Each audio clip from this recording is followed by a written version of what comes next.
হৃদয় কেন্দুয়া পেজে আপনাকে স্বাগতম। জয়হরি স্প্রাই সরকারি উচ্চ বিদ্যালয়ের নামকরণের গল্প। 1832 সালে প্রতিষ্ঠিত কেন্দুয়ার এই প্রাচীন প্রতিষ্ঠানের নামের সঙ্গে যুক্ত দুটি শব্দ বহুদিন ধরে উৎসুক পাঠকের মনে প্রশ্ন তোলে। শব্দ দুটি হল জয়হরি এবং স্প্রাই। নাম দুটির জন্ম এক দীর্ঘ যাত্রার ফসল। 1914 সালে Kandiura ME. School high English স্কুলে উন্নীত হয় তৎকালীন জেলা ম্যাজিস্ট্রেট মিস্টার এইচ.ই. স্প্রাইয়ের অক্লান্ত প্রচেষ্টায়। তিনি গ্রামের পর গ্রাম ঘুরে বিদ্যালয়ের জন্য তহবিল সংগ্রহ করেন।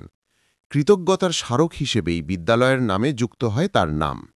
স্কুলটি পরিচিত হয় কেন্দুয়া স্প্রাই ইনস্টিটিউশন নামে।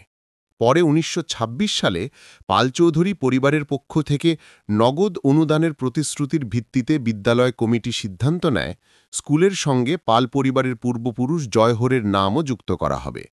এভাবেই স্প্রাইয়ের সঙ্গে যোগ হয় জয়হরি, আর বিদ্যালয়টির নাম দাঁড়ায় কেন্দুয়া জয়হরি স্প্রাই ইনস্টিটিউশন, যা পরবর্তীকালে সরকারি মর্যাদা পেয়ে পরিচিত হয় কেন্দুয়া জয়হরি স্প্রাই সরকারি উচ্চ বিদ্যালয় নামে।